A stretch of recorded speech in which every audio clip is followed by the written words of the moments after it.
Alrighty, welcome back to the Reputation Revolution. My name's Trevor Young, and my very special guest making his multiple appearance on the show is Mark Masters from You Are the Media, coming all the way from Poole or Bournemouth. They're both kind of close together, aren't they? On the south coast of England. Welcome, Mark. Yay! Good to be back on here, Trevor. I know it's you were one of the early ones, actually. I mean, we're coming up.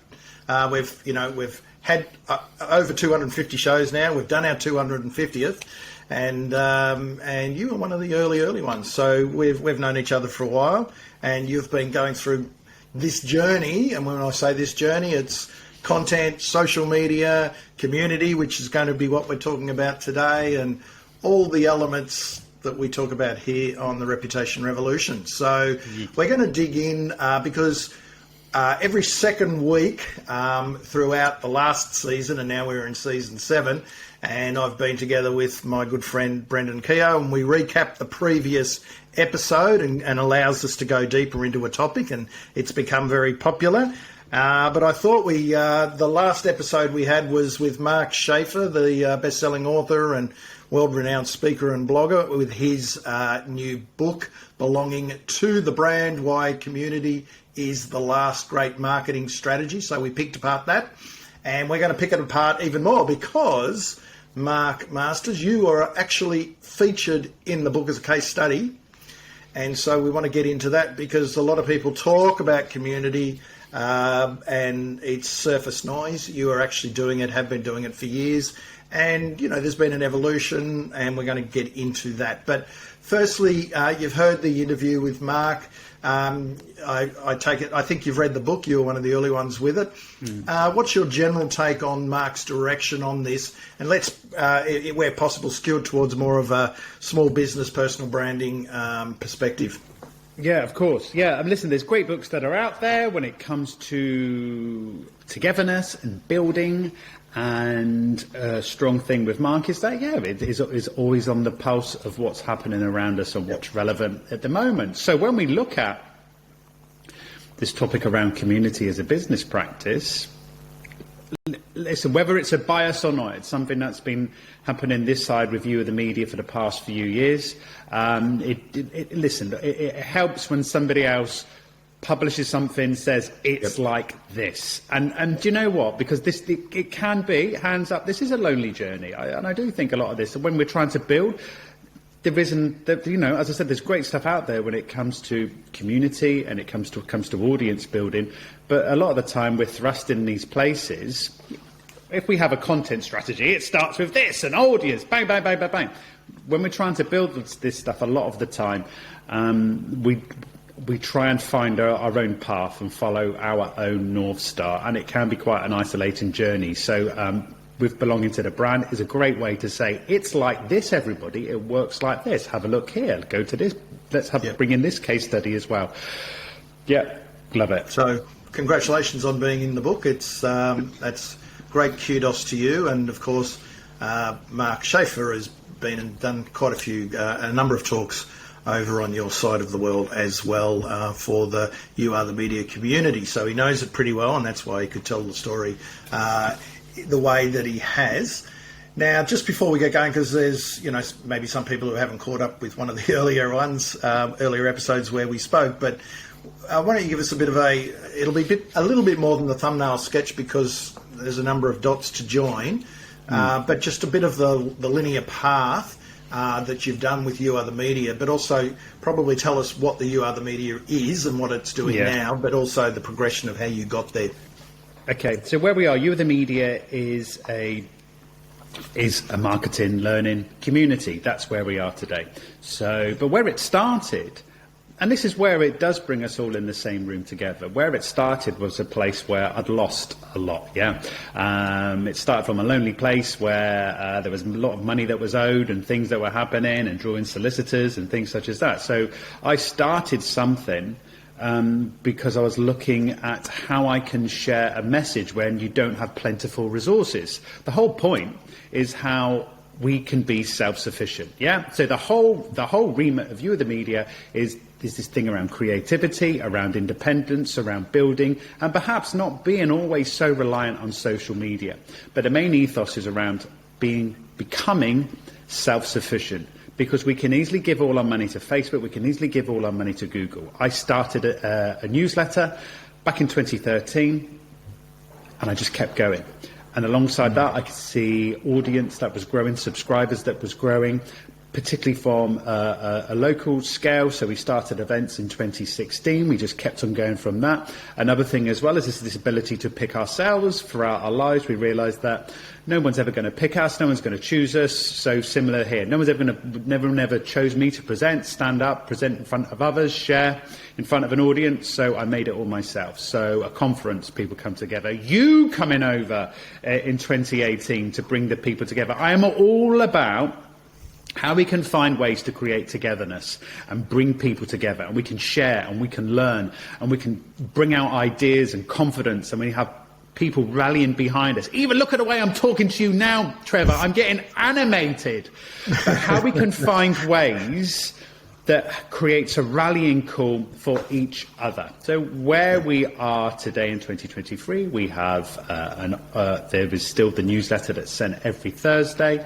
When I get on the Paperboy around the world, we have an online space now, the You Are the Media Club, that which should make sure that geography does not limit us. And also what we're doing now around the UK is putting strands of You Are the Media in different towns and cities around the UK. Big part of what we started was a thing called the You Are the Media Lunch Club.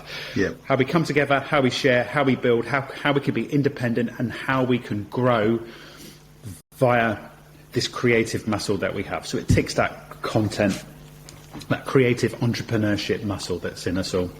So there's certainly a content base to it, which is the newsletter, and adding the value and all of that. I would suggest that, running events is content as well, but you're also starting to bring people together. You had a Facebook group and you've got rid of that, and in recent times are now starting to do something else, which is using Circle, which is more of a community platform. And, you continue to do events online, offline.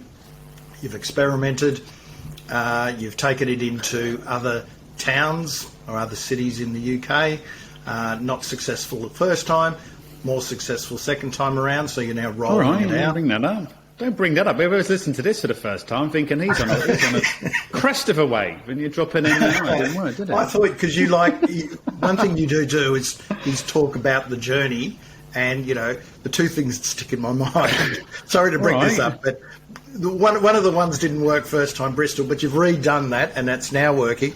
The other, can I say cock up, was you deleted your whole database, so let me get that out, because you write about this, you talk about it.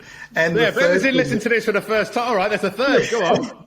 And the third thing you stuffed up, the third thing that didn't go well for you is, you had a big event, didn't you? And the generator went off, the power went off, and then and it was an online and an offline one, and you had to then go to the pub.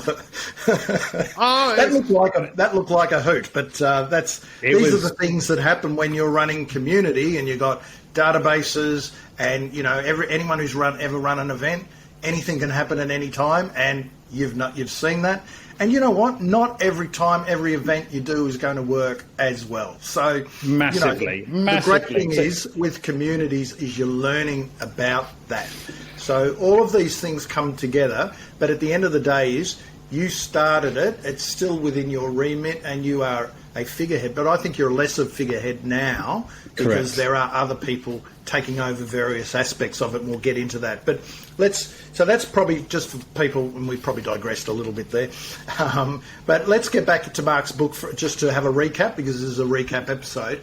But the big thing about the book is Mark Schaefer said that there were three mega trends coming together, and which makes, he says, they are colliding in a way that makes brand communities the future of marketing strategy. Now, when we say marketing strategy, that's even for big companies, but also I think it's more effective probably for smaller businesses who are closer to the ground. So it's not just a big business thing whatsoever. But number one is the deteriorating this is Mark Schaefer, the deteriorating effectiveness of traditional marketing is one big trend, and we know that. We've been seeing that, coming for a while, and that just continues. It's really hard to reach your audience in a traditional means. The second one is exploding levels of mental health problems and loneliness and that side of things. And of course, COVID kicked that up a lot. And the third one, and they're a confluence of things that are just colliding, aren't they? Transformational technological developments on Web3 and the metaverse that will help people gather. So let's break those down. I don't think we need to go too much into the deteriorating effectiveness of traditional marketing. I think anyone who's run a business knows it's damn hard to go out and reach people. Audiences don't like being pitched to. They don't like, they're hard to reach, they're splintering, they're blocking ads, all that sort of stuff. But you, my friend, you started in that space. You were running a marketing agency and having to deal with all of that, which, things didn't work and you worked it out pretty quick. How many years ago was that? 10 years ago, really. You'd had enough where this is not working. Yeah, it was. Listen, for many of us, we try and find our own little stamp in the world that we're looking to find our place within. And so I was realising that a lot of the time we just blend in. But how can we do something that where we can stand on our own 2 feet? And then, listen, this is applicable to all of us, small businesses, people that are looking to. We can either accept and we can follow what's being done. We can find our own way. And as you highlighted a couple of minutes ago, listen, along with that comes a lot of baggage and things not going the way that you wanted them to. But as you highlighted, that's the point of community, is that you're experimenting and learning together. And that's very powerful, because then you can start to make change. And whoever can start to do that is the people that makes a real difference for tomorrow. Yeah, indeed. Now, I think the exploding levels of mental health problems as a mega trend is there. It's real. Clearly, we, in a lot of the countries now, we understand mental health a bit better. Probably more so than we did 5 years ago, and definitely more than 10 years ago. But it's good that there's awareness, but, we still need more awareness. But this whole thing of loneliness, and, in the UK, if you've still got a minister for loneliness, I mean, it's a massive issue. We did a big report. We do a big report each year over here of how it looks. But picking up on what you highlighted and what Mark shared, that was around, when we look at loneliness, it's not necessarily people of a certain demographic of a particular age. I noticed from this side, a quick example, case study from here is we worked with the local college. With a creator program, what was originally intended to help young adults create, that was around about to draw attention to them, to find their voice. It became about confidence. And I was seeing, so we're talking younger people here, early 20s, confidence was a massive thing. And this thing of COVID and being isolated and being disconnected from other people. So where I originally thought we're going to create, we're going to build, you're going to find your own narrative, was more about young adults finding confidence again, because and so what Mark highlighted there, it's not reserved for if you're a particular age. It seems to be right across the board. It doesn't matter where we live. And given people are working from home more, and as you've mentioned in the past, being a solopreneur, a solo business owner, which a lot of people are today, or they've got virtual assistants and stuff, but they're still in their own head a lot of the time. It's lonely. In fact, I talk to people all the time, and people who are running businesses with 50, 60 people, it's lonely. Even with them, it's lonely. It's a lonely business running a business, and so you've got a lot of the members or the people within your community are probably running their own business. Not everyone, but a lot would be. Yeah, it is, and this is the power of it. When you're around other people, this is the thing I'm starting to realise, is this power of the collective voice.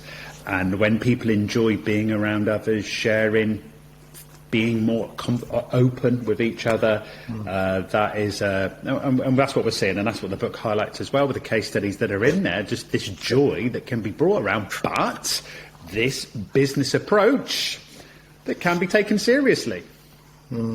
It's actually, there's something here that's just jumped into my mind, but you know, there used to be this whole thing about if you're a content creator and if you know, maybe you do a newsletter or, you know, you got a YouTube show or a podcast, and if you disappeared, would anyone notice? Does anyone care? And I think you can apply that to a community that you build, and if you stopped You Are the Media tomorrow, people would care. I believe they would. Yeah, that's the thing I'm trying to, if I'm trying to work out. Can it work? This is the truth when it comes to community. The thing I'm trying to figure out is, can it progress without the person who started it? For instance, if I was knocked over tomorrow by a bus, it would all stop. But as we build communities, can it progress without it having the founder always at the helm? That's what we're doing now by finding the community leaders that are out there to lead. With what's happening in another city in the UK, in Bristol, I don't get involved. But how we could, would people miss you if you were gone? We all think, we hope so, with what we try and do with our own endeavours. But this is all about legacy and how we can make something that, I'd love to make something that can continue and the pulse keeps going. And I think that comes down to all of us at the end of the day, is that, you know, we've all had a real tough past few years. How can we create work now that has meaning? And I'm still talking about this from a commercial perspective. I'm not talking about this from a holistic space, but how we can leave these bonds and cement these relationships. Listen, a bit like me and you knowing one another now for good few years. You get older together. I like that. And with the transformational technological developments, we're seeing that. We're getting Web3, we're seeing ChatGPT has taken the world by storm, the metaverse, the whole box and dice. Look, it's coming like a steam train, and that's something where we're going to have to learn from each other and learn from experts and more learning, and no doubt you're going to be doing that, and you've been involved in that. You're speaking overseas. Shortly as we record this, you're speaking at Joe Paluzzi's, what is it? What's the name of it? The Creator Economy Expo, CEX. Expo. Yeah, that's it. And, you know, there's a bit of this Web3 involved in that. So, you know, you've been involved in it. Mark has. It's experimentation. People want to learn. You know, you're a learning community, and it's all part of it. We don't want to, you know, no one wants to go off and necessarily learn all these things by themselves, but together, they might not do it by themselves, but together they'll come in and have a listen and learn. And I think something you did over COVID really was you had some guests around the world and some more online classes and that sort of thing. So there's the mechanisms of delivering this and getting people learning together are one thing, and it's learning, but then it's also the support. So let me go back a little bit. So those three things that Mark's talking about, you're kind of ticking those boxes. And I want to also mention that you have a business on top of this. And I just want to get a bit of, because we haven't spoken about this for a very long time, and you've got an agency called We Are the Media, which is more your, correct me if I'm wrong, done for you agency around, you know, content and marketing, that side of things. That's right, a consultancy side. So you the media, it says, well, let's figure this out together, and We Are the Media is, well, let's do this for you, in terms of creation, in terms of building as well. So that's the consultancy commercial side to it. But the interesting dynamic that's happening now is that You Are the Media is growing. So let's kind of look at it this way, how you have a main business that's starting to be superseded by the side project. And that's the thing that I'm working out at the moment. If you said to me, well, listen, what's the thing that you're going to progress, the way that things are happening is that it's You Are the Media. It's the thing that we're talking about. It's being around. Listen, I want to do that. You want to be around others and learn and build and create and test. And all when you're talking about the stuff with ChatGPT and Web3 and all this stuff, maybe that's the curious nature that I have. That's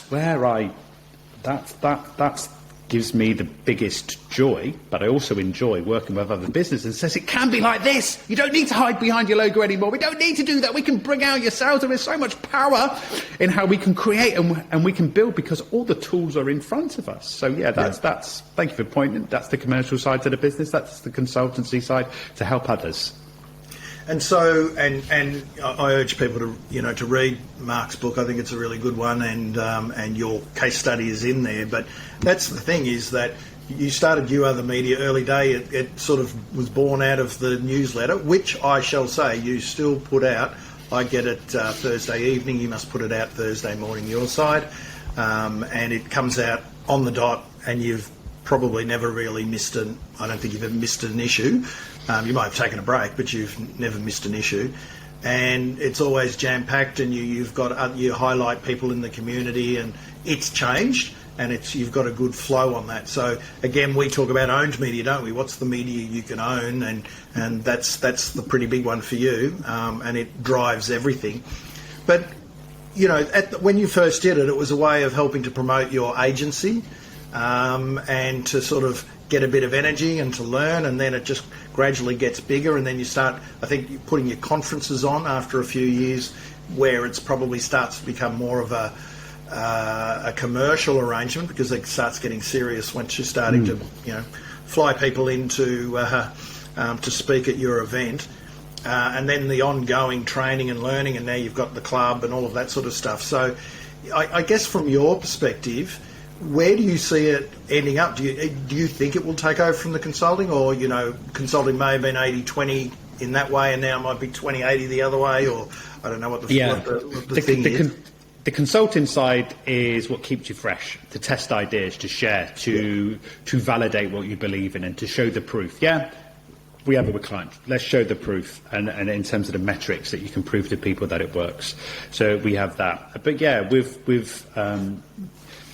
okay, so with You Are the Media now, the path will work like this. So somebody will subscribe to get the Thursday newsletter. But listen, this is the same for all of us. Within that, there can be ways to continue the conversation. So, for instance, there will be events for people to pay to, and how we use that newsletter as a mechanism there to still sell. And then the plan is how the You Are the Media Club.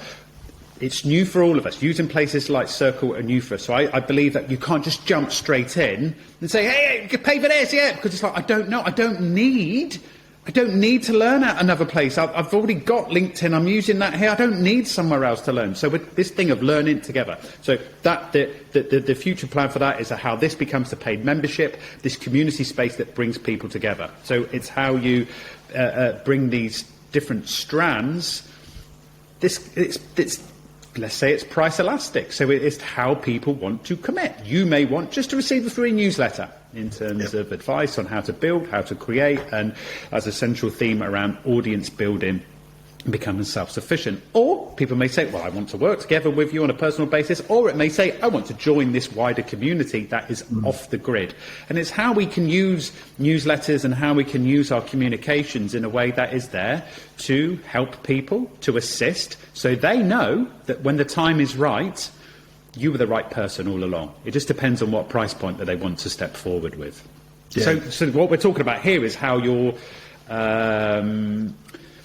not progressing with something that just becomes a drain on you personally, because when you start, it takes time. We see lots of reports from the tilt and how it takes 18 or so months if you're starting to build something until you start to make your first dollar. And it's how we do start to we do see it working, how we start to blend in, how we build our businesses and how we progress, rather than just sticking to one solid product. Maybe just websites. Or just build websites, just sits here. And then, do you want to be doing that all the time? It's how you find the different commercial strands to what we do, and just diversify how we commercialise what we put together.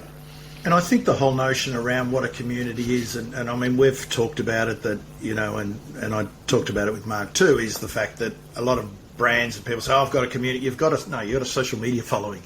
A community is where, people support each other, they know each other, they're there for each other, and that's an organic thing. You can't buy that. It's organic, and the examples that Mark gave in his book, like Dana Melstaff and Jessica Phillips and Ashley Sumner. There was quite a few there that that it all happens organically, and it started by individuals. So this is the exciting part: is that hopefully people who listen to this show, they're out there wanting to do things. They've got ideas. They're thought leaders. They're and a lot really have an idea, or they might want to build a movement around an idea. Yeah. And you other media is around an idea and a concept, and sure, it's evolved over the journey, but it starts with the individual putting stuff out, and it was never going to be a commercial thing for you, the way I understand it. It was just evolved, and I guess anyone who's thinking of doing that now can look back and say, well, okay, I can plan because I can see how these communities are working. Can I pick up on this? So this thing we say here all starts from an idea. And I think I took it from you, Mr. Young, where you talk about this kind of line in the sand moment to say, right, this is me, this is my thing. It doesn't matter what industry we are, whether we are into real estate or whatever industry or accountancy or whatever it is, there has to be a part around that we believe in or stand for. And that's our flag in the sand that you talk about, that we gather around. But however, what you just highlighted there in the examples from the book, it all started with the thing is always around curiosity. Yes. And starting something, Mr. Young, see, formal. Very starting something that we know that we cannot stop. So with the examples in the book, bringing people together for events where people are just bringing in the crates of beers and things because they want to be around others. It all starts around the curiosity around an idea. Rather than, as with what we may see out there, the answer is already out there. However, this is where it can it can engulf us, because you see everybody else doing it. They've worked, they've done this. And it does take time, but the most important thing is to start, because when you start, even when you know you're not ready, right? Listen, I'm not a writer. I'm not a writer by trade. One of my dream jobs was being a journalist, but I didn't progress that at degree level. But I started a newsletter. But many of us, we're not seasoned writers. We may not be presenters as well. But it's just this ability to come back to the table and keep on going and keep on doing it and being seen, that gives the opportunities to start to build. So somebody else thinks, oh, this might be right for me. For instance, unsubscribe rates for the newsletter is not dozens. We get unsubscribes every week, but it's only going to be about, I had a look just before I come on, unsubscribes last week was 4. So if you can keep that going with the subscribers to whatever you do, as long as that goes beyond a mass. People unsubscribe if you're not there, if you're infrequent.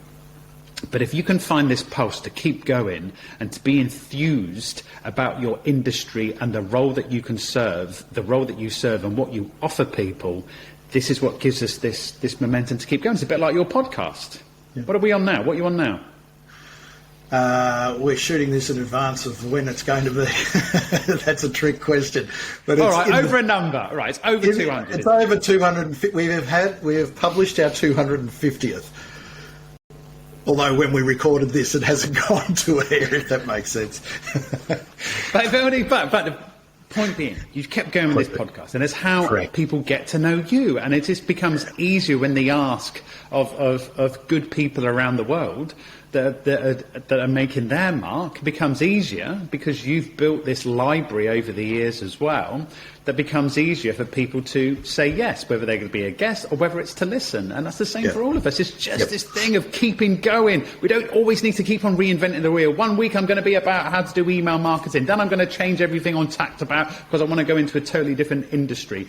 Let's just if we stick to this path, as the book highlighted with the case studies that are in there, it was all around somebody else's belief, but they did not stop.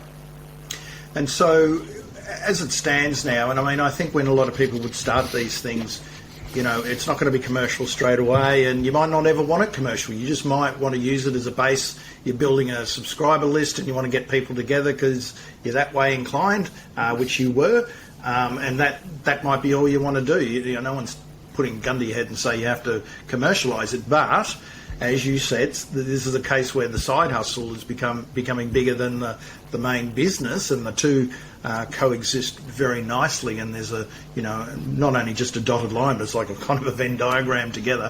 And so they're joined at the hip. But the fact of the matter is, and I continually say this on the podcast, the more if you're an active participant in today's reputation economy, and you can chuck the creator economy in there as well, things happen.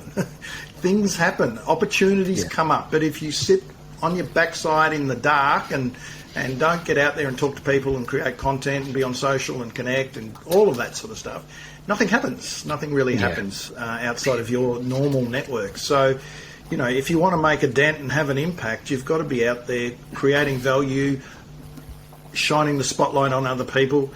As Mark Schaefer says in his previous books, I think it was Marketing Rebellion, he's had a few of late, don't be of, a quote in there from someone, I can't remember their name, but don't be of the city, don't be in the city, be of the city. Yeah. Meaning don't just turn up and be there and not do anything. You've got to be, if you want to create a community, you have to be part of other people's communities.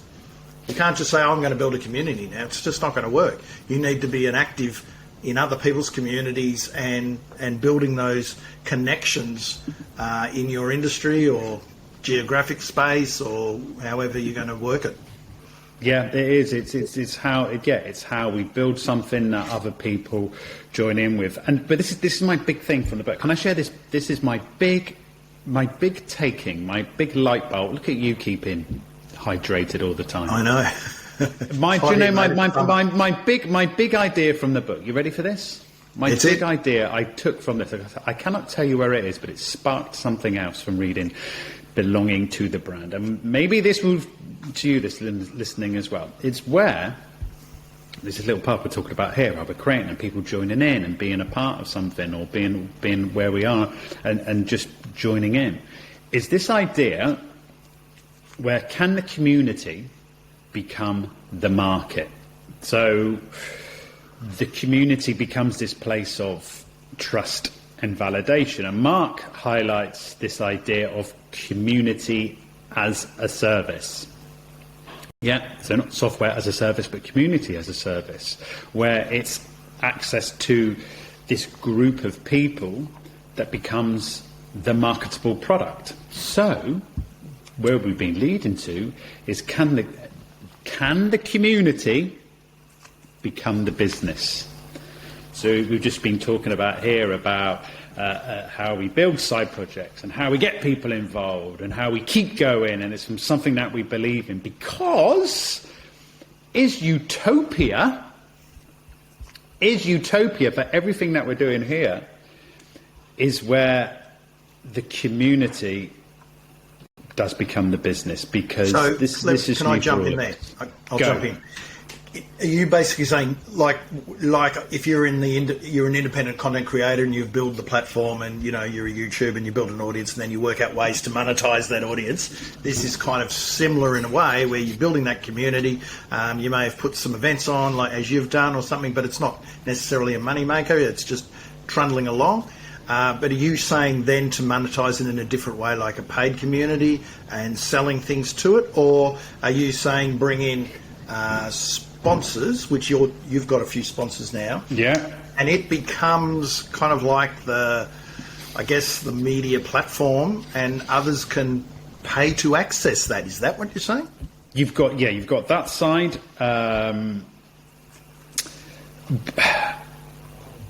It's where the community lives in its own space away from familiar platforms. So to other people, it becomes attractive to be a part of. Because so it's like access. So if I'm a part of this, I have access to all these really talented people that are a part of this space. Yeah, it's around this. Okay, I know you can get listen, it could become easier to how you find partners and sponsors of the things, but it's how this collective space has power, because other people that can see that this is working. Good example. Let me share about this, where the community becomes the market. Let me share this example with you. This happened recently. So can the group in itself be considered as a marketable product? So I am saying yes. So a couple of weeks ago, someone within the local area was asking if there was a photographer to help for a project. And so what you see on LinkedIn is somebody, people that were, raising their hands and saying, yep, I would be perfect for this. I will DM you. Perhaps we should have a chat. So someone wanted a photographer, so I replied to say, look, I recommend a lady called Zelda de Hollander. I gave a little nod to Zelda, said she's really good. She's helped us out for our live events for the past few years. So it wasn't just me. Here's the thing. So it wasn't just these voices in isolation that said, yeah, I would like to be considered. So let's chat. This could be awesome for you. It was those people from the community that use Zelda as well, that had all vouched for her. Bomb. So this thing of social proof. Right, I'm giving a thumbs up as well. And there was this attachment to one another and this connection to one another that starts to validate. Like, so that's when I talk about the community. Can the community become the marketplace? Yeah, and this comes from what Mark highlights in the book: community as a service. It's the community, and it's the problem solving for others. It's being associated with it. It's the collective voice. That is how I am seeing the future, because this is where the community has trusted status beyond the community. And this is why it takes time. It's why it takes a lot of effort. It's what we're talking about here. Oh, you started this in 2013, Mark. Why don't you get the results in 18 months? I don't know, Trevor. I wish I could, because otherwise it'd be a lot more prevalent today in places. But when people feel at ease, sharing, engaging, getting involved, people start to feel comfortable with each other.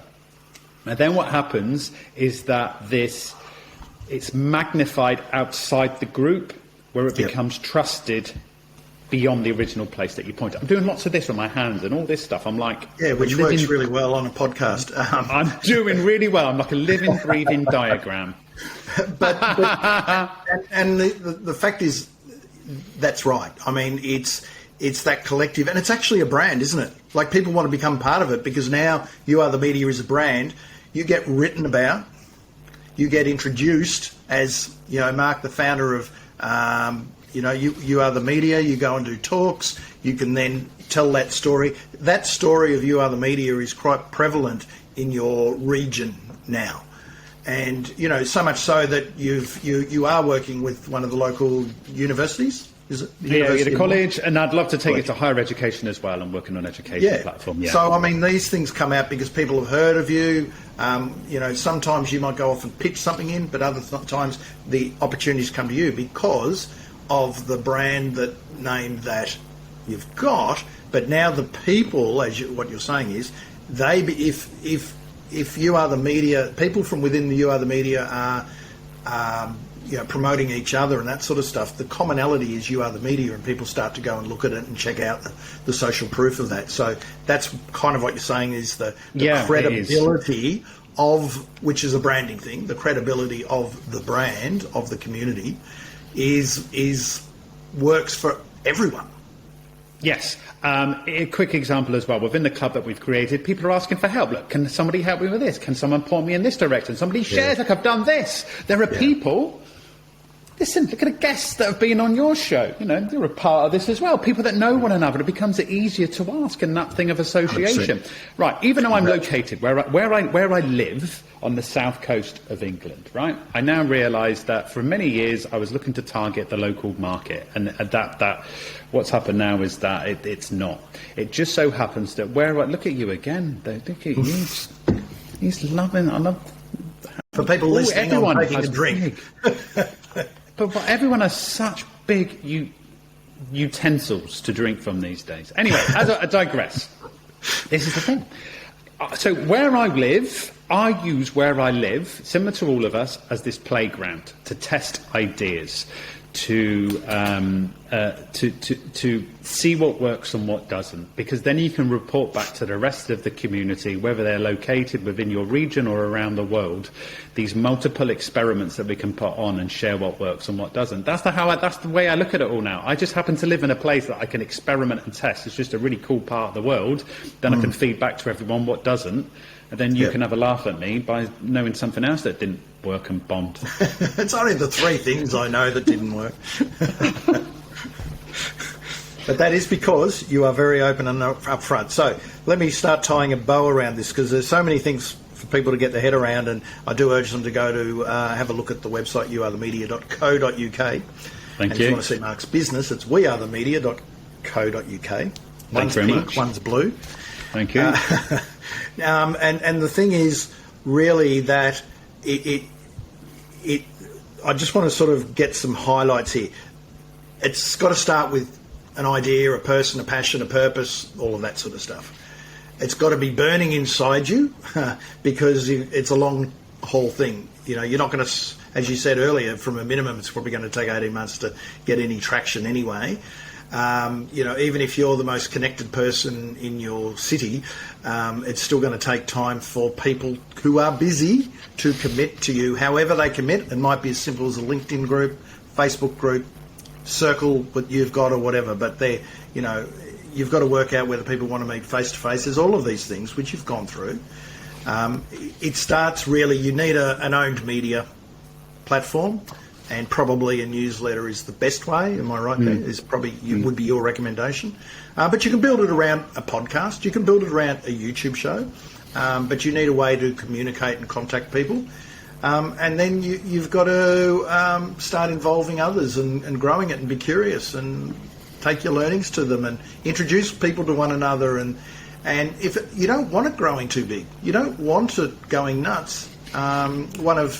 One of the case studies, I'm just not sure which one, but in Mark's book, Mark Schaefer's book, that you know, it's getting too big. It's about 70,000. I think that was Dana Melstaff's thing. 70,000 people. That's big, and you know, you don't necessarily want it massive. You just want it inclusive and working, and then it grows organically from that. Yeah, massively. Yeah, because we realise that. The reason we show that, there he is again, we have big numbers is that it validates us. The reason we will share big numbers, come and join this newsletter that has 28,000 people, whatever, is there as proof to make it worthy to somebody else. But when we strip everything right back, we couldn't serve those people, or when I say serve those people, they know that you can see them, yeah? There are ways that I would like to welcome people in that subscribe, whether that's a little video message or whether just a way that they know that, oh, look, it wasn't just an automated message that somebody sent me. How we can find these ways to, because as Mark shared in the book, it's all about, rather than the transactional approach as a brand, the reason we say we have a brand is that you can come on board so they can sell you something. But Mark shares about the importance of this emotional connection that we have with each other.